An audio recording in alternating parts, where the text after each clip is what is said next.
नमस्कार, दिल्ली न्यूज में आपका बहुत बहुत स्वागत है। चलिए देखते हैं आज की 10 फटाफट बड़ी खबरों को।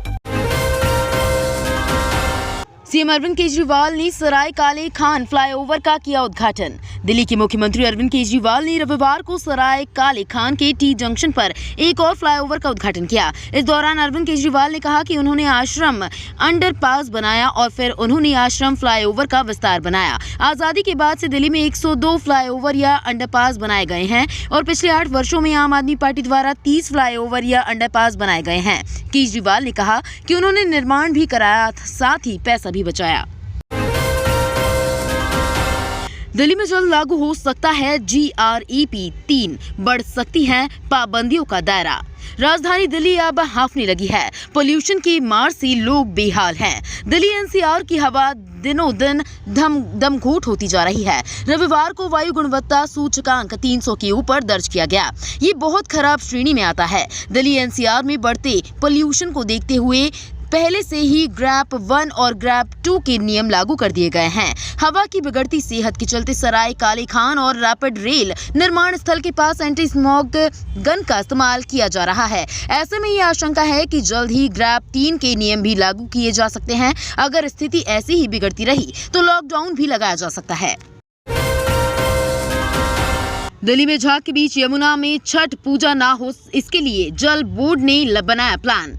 अगले महीने 17 से 20 नवंबर तक छठ का पर्व मनाया जाएगा। दिल्ली के कुल 250 वार्ड में हर एक को 40,000 रुपए दिए जाएंगे ताकि तैयारियों में किसी तरह की कमी नजर न आए। हालांकि पिछले कई सालों से यमुना के घाटों पर प्रदूषण नजर आता है। इस बार 17 से 20 नवंबर छठ पर श्रद्धालु यमुना के झाग में डुबकी न लगाएं। इसको लेकर दिल्ली जल बोर्ड समेत सभी एजेंसियां सतर्क हैं ताकि यमुना का पानी जहरीला न हो और जगह जगह झाग न तैरे। दिल्ली वालों को केजरीवाल सरकार की सौगात EV खरीदने पर सब्सिडी 31 दिसंबर तक। दिल्ली सरकार ने अपनी मौजूदा इलेक्ट्रिक वाहन नीति को 31 दिसंबर 2023 तक के लिए बढ़ा दिया है।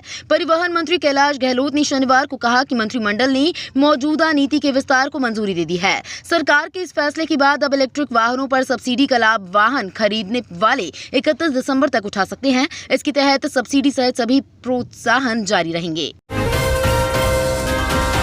अरविंद केजरीवाल के नेतृत्व में दिल्ली में दिव्यांगों को वितरित किए गए उपकरण। दिल्ली में अरविंद केजरीवाल के नेतृत्व में स्वास्थ्य सेवाओं को और भी बेहतर करने की कोशिश की जा रही है। साथ ही समाज के हर वर्ग के लोगों को हर संभव मदद पहुंचाई जा रही है। प्रदेश के समाज कल्याण मंत्री राजकुमार आनंद ने अरुणा आसफ अली अस्पताल का दौरा किया। यहां विकलांगता शिविर चल रहा है जिसका राजकुमार आनंद ने दौरा किया। समाज कल्याण मंत्री राजकुमार आनंद ने यहां चल रहे दिव्यांग शिविर का दौरा करते हुए यहां पर मोटर चलित तिपहिया साइकिल और व्हील चेयर का वितरण किया। ECB ने हेडगेवार अस्पताल के 10 अधिकारियों के खिलाफ मांगी जांच की अनुमति। दिल्ली सरकार के एंटी करप्शन ब्यूरो ने एक निजी सप्लायर के बढ़े हुए बिल को पास करने के मामले में हेडगेवार अस्पताल के 6 डॉक्टरों सहित 10 अधिकारियों की भूमिका जांच करने की अनुमति मांगी है। हेडगेवार अस्पताल के अफसरों पर कथित भ्रष्टाचार का आरोप है।